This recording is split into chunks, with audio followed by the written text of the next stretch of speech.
Good afternoon, students. Today our parent master class guest K. Surisha garu saying few words about general knowledge. Welcome to my class, madam.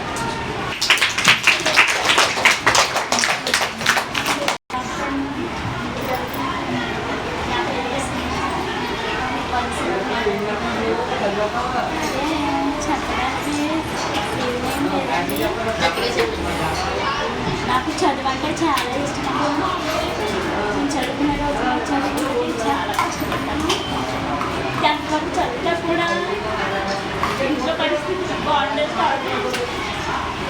నా కష్టం నా పిల్లలకి రాకూడదని ఇద్దరిని ఇప్పుడు కూడా నేను పనిలోకి వెళ్ళి స్నానం చేసి నా బిడ్డకు అమ్మని వచ్చాను.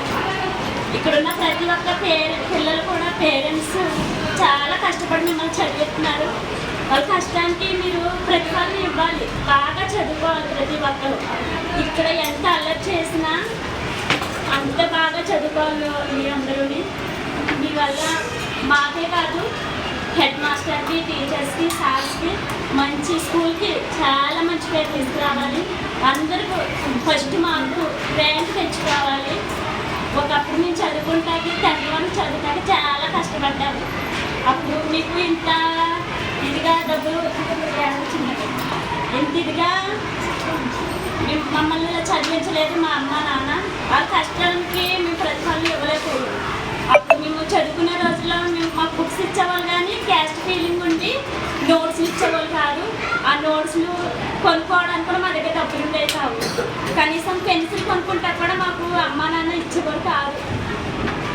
ఇంత కష్టం ఇచ్చాక నాకు మాత్రం చదువు అంటే చాలా ఇష్టం. నా కష్టాన్ని నిజంగా నా పిల్లలిద్దరికీ ఇవ్వకూడదు అని అనుకున్నాను. 2nd క్లాసు మా పాప జోష్ని చదువుతుంది ఇక్కడ. 5th క్లాసు వంశీ వాళ్ళ మదర్ని నేను. అయితే ఆ రోజుల్లోని చదువుకుంటానికి ఏమి కూడా ఉండేవి కాదమ్మా. మీకంటే టీచర్స్ చాలా బాగా చూస్తున్నారు. హెడ్ మాస్టర్ ఫీజులు గట్టా కట్టమని కూడా మమ్మల్ని ఫోర్స్ చేయట్లేదు. చాలా మంచి స్కూల్ ఇది. నేను ఇదివరకు వంశీని వేరే స్కూల్లో వేసాను కానీ ఫీజులు కట్టకపోతే వెనక్కి వచ్చేసిన రోజులు కూడా ఉన్నాయి. అది తెలుసుకొని సరే ఇక్కడ స్టడీ కొంచెం ఇదిగా ఉందని ఈ స్కూల్లో వేయడం జరిగింది. ఇప్పుడు మాత్రం బాబు చాలా బాగా చదువుతున్నాడండి. రైటింగ్ కూడా చాలా బాగుంది. అంటే అల్లరి చేస్తాడండి. ఇక్కడ ఎలా చేస్తాడో ఇంటికాడ కూడా అలాగే చేస్తాడు. కానీ చదువు విషయంలో మాత్రం చాలా చేంజ్ అయ్యింది. వంశీ నీకు ఒకటే చెప్తున్నాను, నువ్వు ఎంత బాగా చదివితే అంత పొజిషన్లో నువ్వు ఉంటావు. నేను ఇంటికి వచ్చి నిన్ను కొట్టాను తిట్టాను అంటే నేను చదువుకోలేదు. మాలా మీరు కష్టపడకూడదని ఇక్కడ ఉన్న ప్రతి ఒక్క పేరెంట్స్ కూడా చాలా కష్టం కూలి పనులకు వెళ్ళి మిమ్మల్ని చదివిస్తున్నారు. వాళ్ళ కష్టాన్ని మీరు నిజంగా గుర్తించండి. మీరు ఫస్ట్ క్లాస్ రావాలి. ప్రతి ఒక్క వచ్చేటప్పుడు మేడమ్స్ ఏం చెప్తున్నారో, సార్స్ ఏం చెప్తున్నారో అవన్నీ మీ బ్రెయిన్లో పెట్టుకోండి. మీరు ఎంత అలా చేసినా అవి బ్రెయిన్లో ఉన్నాయండి. కష్టపడి కాదు, ఇష్టపడి చదవండి. ఇష్టపడి చదివి మర్చిపోలేరు. ఇంటికి వచ్చి మళ్ళీ దాన్ని రీఓపెన్ చేసి చదివి ఆడుకునే టైంలో ఆడుకొని వాళ్ళకి మంచి మీరు బాగా ఎగ్జామ్స్ రాస్తే మంచి మార్కులు వస్తాయి. మా కష్టం మీకు నిజంగా తెలీదు, ఈ వయసులో తెలీదు. మీరు చదువు మానేసి పనికి వెళ్ళేటప్పుడు అప్పుడు తెలుస్తుంది. నాతో చదువుకున్న వాళ్ళు అందరూ నీడ పట్టునే ఉన్నారు. అందరూ ఉద్యోగాలు చేసుకుంటున్నారు. నేను ఒక్కదాన్నే. అంటే నాకు చదివించడానికి మా అమ్మ మా నాన్నకి డబ్బులు లేవు. కూలి పనికి వెళ్ళేవారు.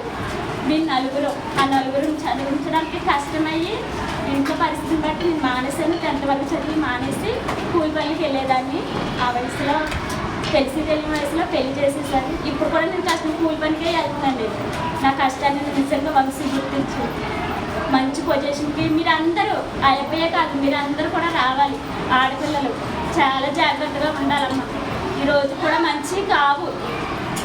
బ్యాడ్ టచ్, గుడ్ టచ్ మీ మిస్సులు అందరూ నేర్పుతున్నారు. అలానే ఎవరు తాగేసినా సరే మీరు వెళ్ళొద్దు. ముందుగా ఇక్కడ ఉన్నప్పుడు ఎవరైనా తెలియని వ్యక్తులు వస్తే మిస్కి చెప్పండి, సార్స్కి చెప్పండి. ఇక్కడ ఏదైనా జరిగినా సరే మాకు ఫోన్లు వెంటనే వచ్చారు.